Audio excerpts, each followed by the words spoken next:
Hello friends, कैसे हैं आप सब। आज मैं आपके लिए एक न्यू वीडियो लेके आई हूँ जिसके अंदर हम पढ़ेंगे genetic transformation, conjugation and transductions in bacteria. सबसे पहले हम पढ़ेंगे कि जीन्स का ट्रांसफ़र कैसे होता है। अब हम इसको ह्यूमन बॉडी में तो पढ़ नहीं रहे हैं, हम इसको किस में पढ़ रहे हैं, बैक्टीरियाज। तो gene transfer in bacteria is unidirectional from a donor cell to recipient cell. अब जो जीन्स का ट्रांसफ़र होता है वो क्या होता है, किसी भी डायरेक्शन में हो सकता है। और किससे किस में होता है, एक डोनर से हमेशा किस में होता है, रिसेप्टेंट सेल। किस होता है, एक डोनर से हमेशा किस में होगा, एक रिसेप्टेंट सेल के अंदर होगा। अच्छा, जो डोनर होता है वो क्या करता है, अपना जो पूरा डीएनए होता है वो नहीं देता है। क्या करता है, only small piece, small part of a DNA to the recipient. Donor अपने डीएनए का एक छोटा सा पार्ट किसको देता है, रिसेप्टेंट को देता है। अगर वो मान लो अगर पूरा पार्ट देता तो क्या होता, कंप्लीट जाइगोट बनता। अब यहाँ पे क्या हो रहा है, वो अपने जो कंप्लीट उसका डीएनए उसका एक स्मॉल पार्ट दे रहा है। तो यहाँ पे जो जाइगोट बनेगा वो क्या बनेगा, पार्शियल, यानी कि हाफ जाइगोट बनेगा, हाफ या फिर उससे छोटा। ओके, उसके बाद हमारा नेक्स्ट पॉइंट है, bacterial genes are usually transfer to members of the same species. अब जो जीन्स का ट्रांसफ़र होता है वो सेम स्पीसीज में ज़्यादा होता है। कभी कभी बाई चांस हमें देखने को मिलता है कि जो जीन्स का ट्रांसफ़र हो रहा है वो डिफरेंट स्पीसीज में हो रहा है। मोस्टली जो सेम स्पीसीज होती है बैक्टीरिया की, उसी के अंदर जीन्स का ट्रांसफ़र होता है। अब उसके बाद नेक्स्ट पॉइंट है हमारे पास 3 टाइप्स होते हैं जिनके थ्रू जो ट्रांसफ़र ऑफ जीन्स है वो बैक्टीरिया में होता है। सबसे पहले हम क्या पढ़ेंगे, कॉन्जुगेशन। उसके बाद हम पढ़ेंगे transformation and last and but not list हम क्या पढ़ेंगे, ट्रांसडक्शन। तो शुरुआत हम कहाँ से करेंगे, कंजुगेशन। Yes, conjugation. कंजुगेशन में क्या होता है, transfer of DNA is only from a donor to a receptant cell by physical contact between the cell। अब कॉन्जुगेशन प्रोसेस में क्या होगा, ट्रांसफर ऑफ डीएनए होगा, किससे किस में होगा, एक डोनर से और एक रिसेप्टेंट सेल के अंदर होगा। और कौन सी प्रोसेस के थ्रू होगा, फिजिकल कॉन्टैक्ट। कौन सी प्रोसेस के थ्रू होगा, फिजिकल कॉन्टैक्ट। और बैक्टीरिया के अंदर 2 टाइप की मीटिंग्स होती है। कौन सी एक तो डोनर और एक रिसेप्टेंट। अब सबसे पहले हम बात करेंगे डोनर के बारे में। यस, तो डोनर के अंदर कुछ एबिलिटी होती हैं जो उसको रिसेप्टेंट से अलग बनाती हैं। तो अब हम उन एबिलिटीज़ के बारे में पढ़ेंगे।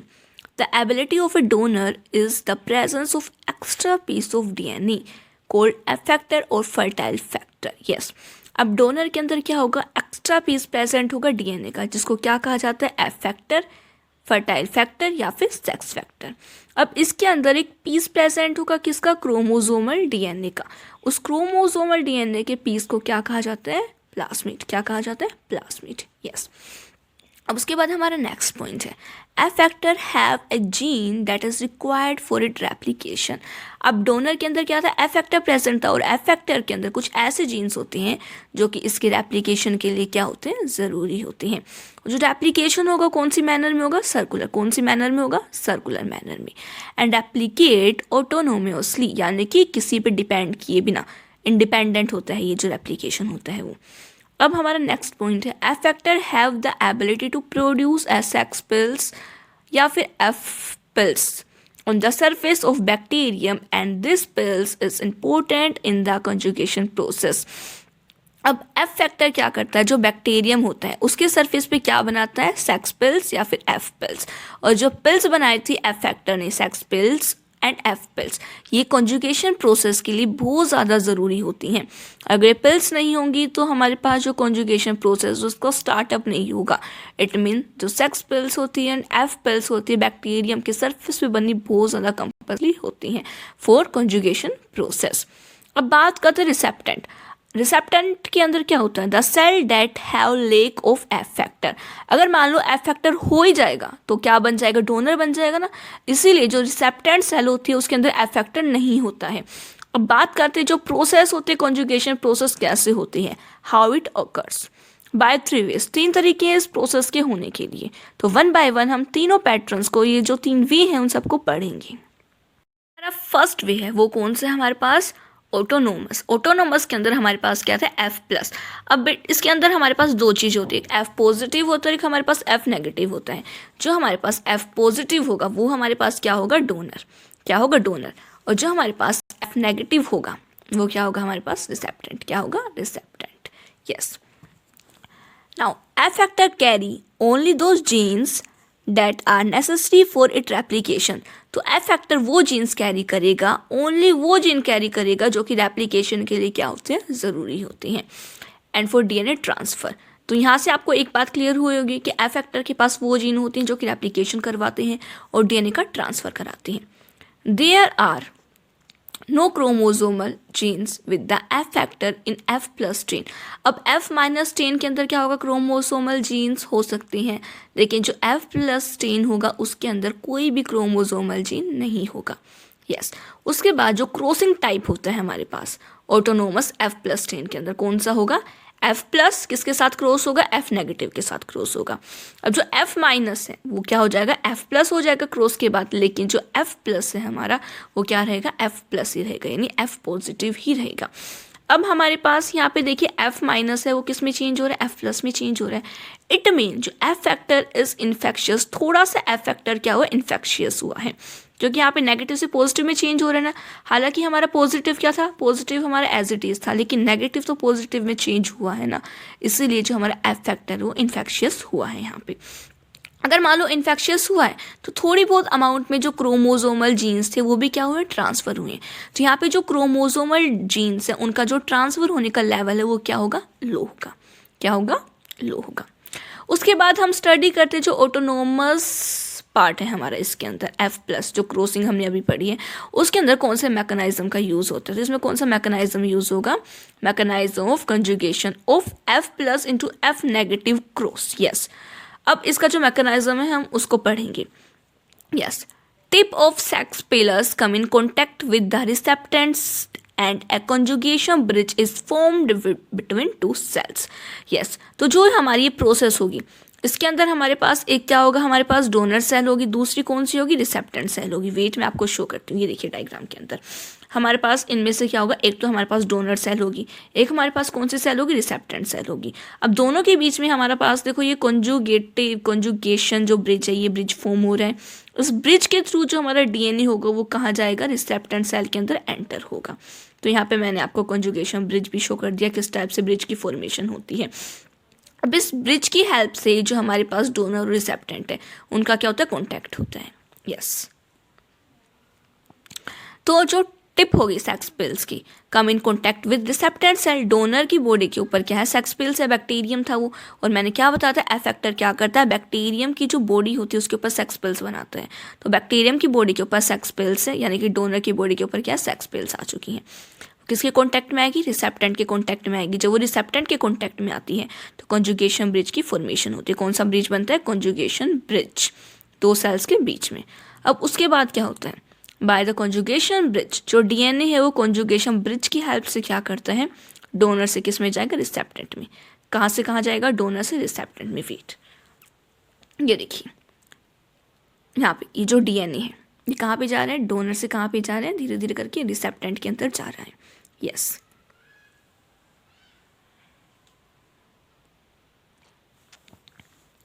This DNA is protected in the nucleus. अब डीएनए को प्रोटेक्शन कहाँ दी जाएगी, न्यूक्लियस के अंदर। Yes in this DNA replicate through a circular mechanism. और डीएनए जो रेप्लिकेट होता है कौन सा मैकेनिज्म यूज होता है, सर्कुलर। ये देखिए यहाँ पे जो डीएनए रेप्लिकेट हो रहा है यहाँ पे आके क्या बना रहा है, ये यहाँ पे आके धीरे धीरे करके ऊपर क्या फॉर्म करेगा, सर्कल फॉर्म करेगा यहाँ पे। अब इस डायग्राम में आप देख सकते हैं कि यहाँ पे इसने आके क्या बनाया, सर्कल बनाया है। तो जो डीएनए रेप्लिकेशन होता है कौन सी मैनर में होता है, सर्कुलर। कौन सी मैनर में होगा यहाँ पे, circular. Yes after entering DNA in recipient the second strand is replicate. अब जो हमारा डीएनए रिसेप्टेंट के अंदर एंटर हो जाता है उसके बाद जो सेकंड स्टैंड है वो क्या करता है, रेप्लिकेशन स्टार्ट कर देता है, उसमें रेप्लिकेशन हो जाता है। It have plasmid DNA that is necked at some site and the site are called origin of transfer। अब कुछ साइट ऐसी होती है जहाँ पे जो हमारा प्लाज्मिड था, यानी कि जो हमारे पास क्रोमोसोमल जीन्स थी, डीएनए था, कुछ जगह ऐसी होती है जहाँ पे वो देखा जा सकता है। जहाँ पे वो देखा जा सकता है उन साइट को क्या कहा जाता है, साइट ऑफ ओरिजिन। क्या कहा जाता है, साइट ऑफ ओरिजिन। यस अब जो क्रॉस हुआ था हमारे पास, क्रॉस कौन से टाइप का था हमारे पास, F plus into F negative. अब इस क्रॉस का रिजल्ट क्या था, जो F नेगेटिव है वो किस में कन्वर्ट हो जाता है, F पॉजिटिव, किस में कन्वर्ट हो जाता है, F पॉजिटिव में, and F plus remain F plus, और जो F प्लस था वो हमारा क्या रहता है, F प्लस। यस, अब इस डायग्राम के थ्रू हम इस प्रोसेस को अच्छे से समझेंगे। अभी हमारे पास F प्लस है और ये F नेगेटिव है। F प्लस हमारे पास क्या होता है, डोनर, और F नेगेटिव क्या होता है, रिसेप्टेंट। अब धीरे धीरे करके ये जो हमारे पास DNA है वो कहाँ एंटर हो रहा है, रिसेप्टेंट के अंदर एंटर हो रहा है। अब रिसेप्टेंट के अंदर एंटर होकर या क्या बनेगा, सर्कुलर मैनर में रेप्लिकेट होना शुरू हो जाएगा, और रेप्लिकेशन के बाद जो हमारा जो कॉन्जुगेशन ब्रिज है उसमें से क्या हो जाएंगे, दोनों यहाँ पे सेपरेट हो जाएंगे। तो इस टाइप से, तो हमारे यहाँ पे देखिए F नेगेटिव था स्टार्टिंग में और लास्ट में किस में कन्वर्ट हो गया, F पॉजिटिव में कन्वर्ट हो गया। ये रहा हमारे पास F पॉजिटिव। यस, और जो F पॉजिटिव है वो हमारे पास क्या आ रहा है, F पॉजिटिव ही रहा। तो इसमें रिजल्ट क्या होता है, F नेगेटिव किस में कन्वर्ट हो जाता है, F पॉजिटिव में कन्वर्ट हो जाता है, और F पॉजिटिव हमारा क्या रहता है, F पॉजिटिव ही रहता है eight the and. Yes, autonomous के बाद हमारे पास आता है इंटीग्रेटेड, यानी कि HFR। क्या आता है, HFR। Effector is integrated into bacterial chromosomes on a recombination event। अब जो इवेंट्स होता है रिकॉम्बिनेशन इवेंट के अंदर, जो एफ फैक्टर होता है हमारा, उसको बैक्टीरियल क्रोमोसोम्स के अंदर क्या किया जाता है, इंटीग्रेट किया जाता है। इंटीग्रेशन होने के बाद हमारे पास क्रॉसिंग होती है। हमारे पास क्रॉसिंग कौन से टाइप की होगी, HFR। किससे क्रॉस होगा, F नेगेटिव से। किससे क्रॉस होगा, F नेगेटिव से। यस, अब इस क्रॉस के बात क्या होता है, जो F नेगेटिव होते हैं वो हमारे पास क्या रहता है, F नेगेटिव ही रहता है। बाई चांस ये जो F नेगेटिव है ये HFR में कन्वर्ट होता है, अदरवाइज नहीं होता है। और HFR हमारे पास क्या रहता है, HFR रहता है। तो नाउ इसका जो रिजल्ट होगा वो हमारे पास क्या होगा, HFR विल रिमेन HFR, और F negative will remain F negative, but by chance in some cases F negative convert into HFR।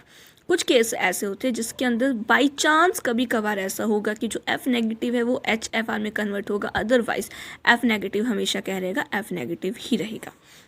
Yes, उसके बाद हमारे पास नेक्स्ट पॉइंट है, there is high frequency of transfer of donor chromosomals gene. इसमें large amount में क्या होता है, जो क्रोमोसोमल्स जीन से उनका ट्रांसफ़र होता है। अब जो ऑटोनोमस हमने पढ़ा था उसमें क्या हो रहा था, low level of chromosomals genes transfer. लेकिन जो हमारे पास इंटीग्रेटेड फॉर्म होती है उसमें क्या होता है, हाई फ्रीक्वेंसी होती है कि जो क्रोमोसोमल जीन से वो ट्रांसफ़र हो हमारे पास।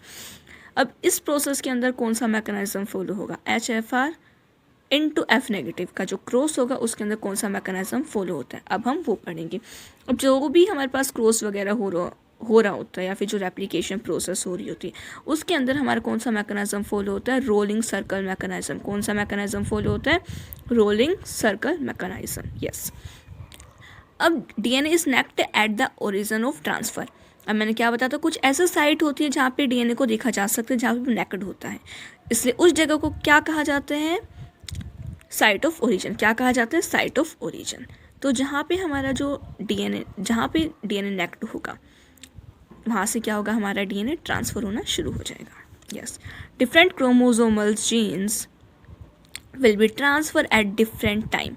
अब ऑटोनोमस में क्या हो रहा था, जो डिफरेंट क्रोमोसोमल जीन्स थे वो सेम टाइम पे ट्रांसफ़र हो रहे थे, बट जो हमारे पास इंटीग्रेटेड फॉर्म होती है उसमें क्या होता है, जो डिफरेंट क्रोमोसोमल जीन होती हैं वो क्या होता है, डिफरेंट टाइम पे ट्रांसफ़र होंगी। ये नहीं कि सारे के सारे एक साथ ट्रांसफ़र हो रही हैं, अलग अलग क्रोमोसोमल जीन को ट्रांसफ़र होने में अलग अलग टाइम चाहिए होता है। अब distance between the chromosomes will remain same. अब जो क्रोमोसोम्स हैं वो हमारे ट्रांसफ़र हो रहे हैं, लेकिन ट्रांसफ़र होने के बाद भी जो उनके बीच का डिस्टेंस था वो क्या रहेगा, जो पहले था वही रहेगा, इट मीन्स सेम रहेगा।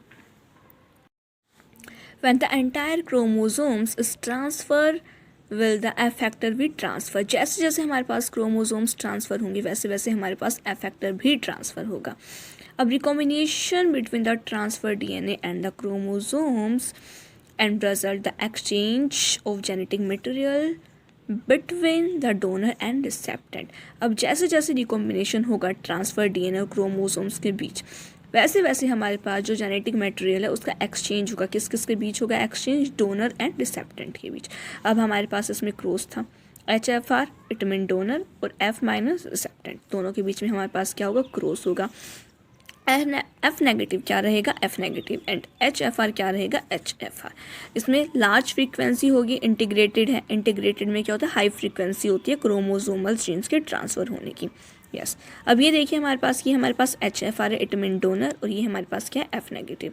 अब यहाँ पे देखो ये हमारे पास जो जीन्स हैं वो क्या हो रहे हैं, क्रोमोसोम्स क्या हो रहे हैं, यहाँ पे ट्रांसफ़र हो रहे हैं। ट्रांसफ़र होने के बाद ये इस टाइप का स्ट्रक्चर्स बनाता है, इस टाइप का स्ट्रक्चर फॉर्म करेगा, इसमें जीन का ट्रांसफ़र होगा, लेकिन जो हमारे पास एफ नेगेटिव है वो क्या रहेगा, एफ नेगेटिव ही रहेगा। क्या रहेगा, at the end F negative ही रहेगा। और हमारे पास जो एच एफ आर है वो क्या रहेगा, एच एफ आर ही रहेगा। तो यहाँ पे दोनों क्या रहेंगे, सिमिलर रहेंगे, जो पहले था वही रहेगा। जैसे एच एफ आर यहाँ पे एच एफ आर था, तो यहाँ पे भी क्या रहा है, एच एफ आर रहा है, और यहाँ पे एफ नेगेटिव था तो एफ नेगेटिव ही रहा। जो स्टार्टिंग में हमारे पास रिएक्टेंट थे, एंड में जो हमारे पास प्रोडक्ट बना वो क्या था, बिल्कुल सेम है। अब बात करते हैं हमारे थर्ड टाइप की। थर्ड टाइप हमारे पास कौन सा है, ऑटोनोमस विद क्रोमोसोमल्स जीन्स। ऑटोनोमस जो किसी पे डिपेंड नहीं करता है, खुद पे ही डिपेंड करता है। अब इसके साथ में क्या आ गए हमारे पास, क्रोमोसोमल्स जीन्स आ गए। कौन से जीन्स आ गए, chromosomals genes. Yes F factor is autonomous. F factor क्या होगा, ऑटोनोमस होगा, किसी पे डिपेंड नहीं करेगा, लेकिन इसमें थोड़े से स्मॉल अमाउंट में क्या प्रेजेंट होगा, क्रोमोसोमल्स जीन्स। क्या प्रेजेंट होगा, chromosomals genes. The name of F slash factor depend on the gene that it carry. अब जो एफ स्लैश फैक्टर है उसका नेम किस पे डिपेंड करेगा, कि इसके पास कौन से टाइप के जीन है, कौन से टाइप के जीन है, इस चीज़ पे डिपेंड करता है कि इसका नेम क्या होगा।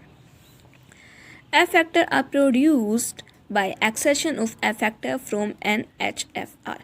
एच एफ आर में से एफ फैक्टर का एक्सेशन होगा, और एक्सेशन होने के बाद हमारे पास क्या बनता है, एफ स्लैश फैक्टर। क्या बनता है, एफ स्लैश फैक्टर। अब क्रॉसिंग टाइप कौन सा होगा इसमें, F slash into F negative. क्या होगा, F slash into F negative. अब क्रॉस होने के बाद क्या होगा, एफ नेगेटिव किस में कन्वर्ट हो जाएगा, एफ स्लैश में कन्वर्ट हो जाएगा। वाइल जो हमारे पास एफ स्लैश है वो हमारे पास क्या रहेगा, एफ स्लैश ही रहेगा।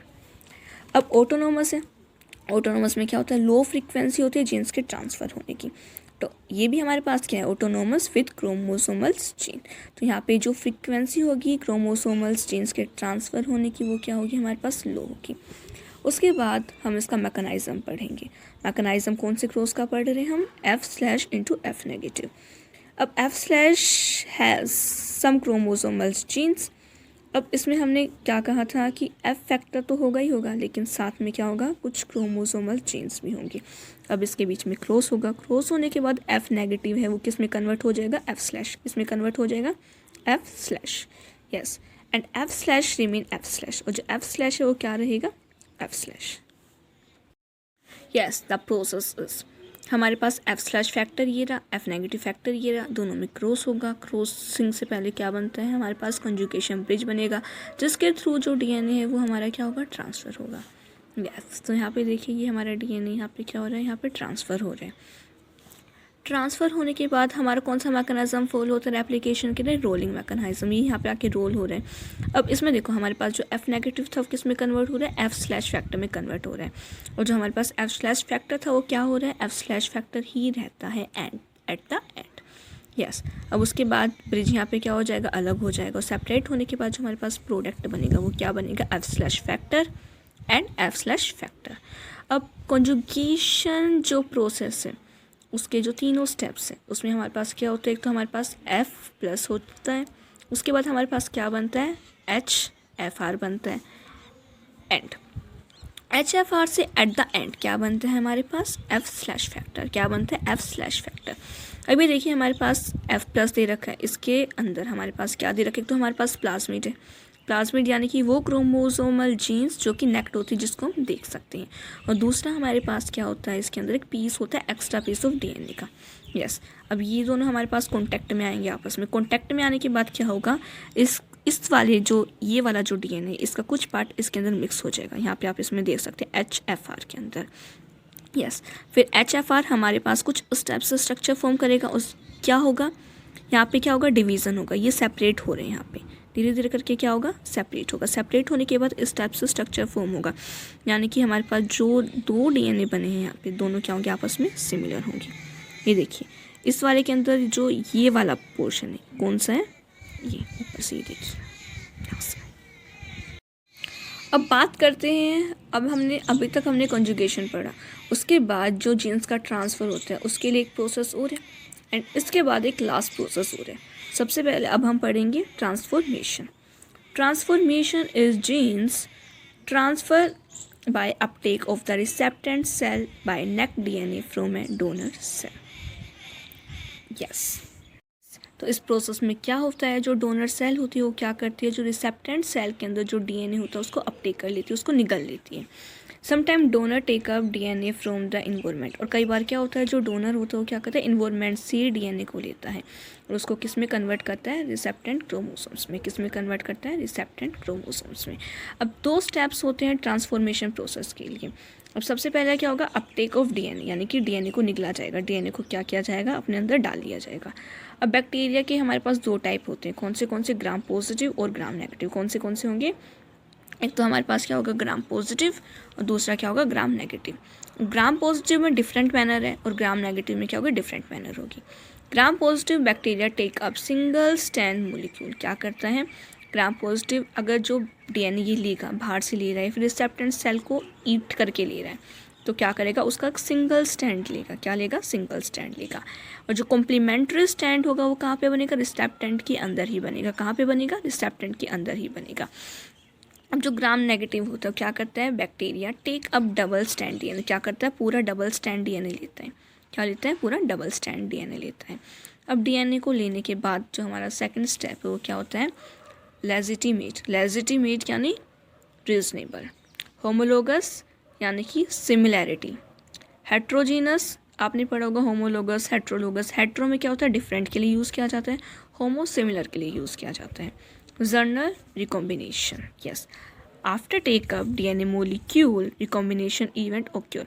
अब डीएनए मोलिक्यूल को जब अपटेक कर लिया जाता है तो उसके बाद जो रिकॉम्बिनेशन के इवेंट्स है वो हमारे स्टार्ट होते हैं। किसके बीच में होते हैं ये, between the chromosomes and the donor DNA. किसके बीच में होता है ये जो इवेंट है, chromosomes and the donor DNA. जैसा कि मैंने आप लोगों को बताया था, डीएनए को लेने के बाद, डीएनए का अपटेक होने के बाद हमारे पास क्या होता है, रिकॉम्बिनेशन इवेंट्स स्टार्ट होते हैं। अब रिकॉम्बिनेशन इवेंट्स को होने के लिए भी कुछ रिक्वायरमेंट्स होती हैं, उनकी कुछ ज़रूरतें होती हैं। अब कौन से उनकी रिक्वायरमेंट्स होती हैं, homology between the donor DNA and the chromosomes, यानी कि जो क्रोमोसोम्स होते हैं वो और जो डोनर डीएनए होता है उसमें कितनी सिमिलैरिटीज़ हैं। अब जितनी ज़्यादा सिमिलैरिटी होगी उतना अच्छे से जो रिकॉम्बिनेशन इवेंट है वो हमारा सक्सेसफुल होगा। अब जो बैक्टीरियल रिकॉम्बिनेशन जीन, अब रिकॉम्बिनेशन होने के लिए कुछ रिकॉम्बिनेशन जीन्स भी चाहिए होते हैं। कौन से जीन होंगे वो, REC किसके लिए यूज़ किया जाता है, रिकॉम्बिनेशन के लिए, यस REC। कौन से जीन होंगे, RECA, RECB and RECC, yes. Depending upon the requirement, मतलब कौन सी रिक्वायरमेंट कंप्लीट हुई है, कौन सी रिक्वायरमेंट्स बची हैं, उसके बेसिस पे जो हमारे रिकॉम्बिनेशन है इसके डिफरेंट नेम है। कौन से नेम है, legitimate, homologous and journal recombination. जैसा कि मैंने आपको अभी लेजिटिमेट का मीनिंग बताया था, रीजनेबल, यस। होमोलोगस का मीनिंग मैंने आपको क्या बताया, सिमिलैरिटी, और जर्नल रिकॉम्बिनेशन जो कॉमन होता है, यस। उसके बाद हमारे पास क्या होता है, transfer of DNA between close related species is occur due to homology. अब जो जितना ज़्यादा सिमिलर होगा उसमें उतना ज़्यादा क्या होगा, ट्रांसफ़र ऑफ डीएनए होगा। हालांकि जो स्पीसीज सिमिलर नहीं होती हैं, जो डिफरेंट होती है, उसमें बाई चांस या फिर बहुत कम अमाउंट में क्या होता है, रिकॉम्बिनेशन होती है या फिर डीएनए का ट्रांसफ़र होता है। अब उसके बाद हमारे पास थर्ड प्रोसेस कौन सी होगी, ट्रांसडक्शन। कौन सी प्रोसेस होगी, ट्रांसडक्शन। अब transduction is the transfer of genetic information from a donor to a recipient. अब जो भी डीएनए होता है या जीन होते हैं किस में जा रहे हैं, डोनर से रिसेप्टेंट में जा रहे हैं। तो ट्रांसडक्शन में जो जेनेटिक इन्फॉर्मेशन है वो किस में जाएगी, डोनर से रिसेप्टेंट। किस में जाएगी, डोनर से रिसेप्टेंट के अंदर। और किसकी हेल्प से जाएगी, बैक्टीरियोफेज। किसकी हेल्प से जाएगी, बैक्टीरियोफेज। अब बैक्टीरियोफेज क्या होता है, वो बैक्टीरियल सेल जिसको किसने इन्फेक्टेड किया, वायरस ने। किसने इन्फेक्टेड किया, वायरस ने, यस। उसकी हेल्प से यहाँ पे जेनेटिक इन्फॉर्मेशन का क्या होगा, ट्रांसफ़र होगा। और ये जो फेज होता है ये क्या करता है, डीएनए को प्रोटेक्ट करता है। कहाँ, इन्वायरमेंट के अंदर। जब डीएनए इन्वायरमेंट में होता है तो ये फेज क्या करता है, उस डीएनए को प्रोटेक्ट करता है। जितने भी फेजेस होते हैं सारे के सारे इस प्रोसेस को नहीं कंटिन्यू करा सकते। अब फेजेस के अंदर भी कुछ एबिलिटीज़ होती हैं ट्रांसडक्शन को फॉलो करवाने के लिए। अब जैसा कि मैंने आपको बताया था, जितने भी फेजेस होते हैं सारे के सारे ट्रांसडक्शन प्रोसेस को कंटिन्यू नहीं करा सकते। अब कौन सी एबिलिटी चेक की जाती है फेजेस की, क्योंकि लाइफ साइकिल कितनी है। अब जिसकी ज़्यादा लाइफ साइकिल होगी ओनली वही ट्रांसडक्शन प्रोसेस को फॉलो करवा सकते हैं। Mostly genes transfer in the bacteria of some species of same species. Mostly जो जीन्स ट्रांसफ़र होते हैं किससे किस में होते हैं, सेम स्पीसीज के बैक्टीरिया में ही ट्रांसफ़र होते हैं। बाई चांस कभी कभी डिफरेंट स्पीसीज में ट्रांसफ़र हो सकते हैं, लेकिन मोस्टली जो ट्रांसफ़र होता है वो सिमिलर स्पीसीज में ही होता है। अब दो टाइप की ट्रांसडक्शन प्रोसेस होती है, एक तो जनरलाइज्ड ट्रांसडक्शन और एक हमारे पास दूसरी कौन सी होगी, स्पेशलाइज्ड ट्रांसडक्शन। तो सबसे पहले हम कौन सी पढ़ेंगे, generalized transduction. Transduction occur by headful mechanism. अब जो पूरी प्रोसेस होती है ट्रांसडक्शन की, कौन से मैकेनिज्म को फॉलो करती है, हेडफुल मैकेनिज्म। कौन सा मैकेनिज्म फॉलो होगा इसके अंदर, headful mechanism. Any bacterial gene can be transfer by donor to recipient. कोई भी बैक्टीरियल जीन को इसमें ट्रांसफ़र किया जा सकता है। ये नहीं है कि भाई सिर्फ यही होगा या फिर सिर्फ वही होगा, कोई भी हम ट्रांसफ़र करवा सकते हैं यहाँ पे डोनर से रिसेप्टेंट के अंदर। जर्नलाइज्ड है, कॉमन है, यानी कि कोई भी करा सकते हैं। यस उसके बाद है phage that allow transduction generally break down. अब जो फेज हमारा ट्रांसडक्शन प्रोसेस को अलाउ कर रहा है, फॉलो करवा रहा है, वो क्या करेगा, जो होस्ट डीएनए उसको छोटे छोटे पीसेस में तोड़ेगा, स्मॉल पीसेस में क्या करेगा, उसको तोड़ेगा और उसको पैक करेगा। किसके अंदर पैक करेगा, उस डीएनए को, फेज पार्टिकल्स। किसके अंदर पैक करेगा, फेज पार्टिकल्स के अंदर उसको पैक कर देगा। If the receptant cell is infected by the phage, that means donor DNA enter in receptant cell। जैसे जैसे हमारी रिसेप्टेंट सेल क्या होगी, इन्फेक्टेड होती जाएगी, वैसे वैसे जो डोनर डीएनए है वो हमारा रिसेप्टेंट सेल के अंदर एंटर होता जाएगा। तो हम डीपली स्टडी करेंगे। ये हमारे पास क्या होती है, सेल होती है। अब जो बैक्टीरियोफेजेस होता है ये क्या करेगा, इसको इन्फेक्टेड करेगा। ये इसके अंदर एंटर हो चुका है, इसने अपना वर्क शुरू कर दिया, रिकॉम्बिनेशन इवेंट यहाँ पर स्टार्ट हो चुका है।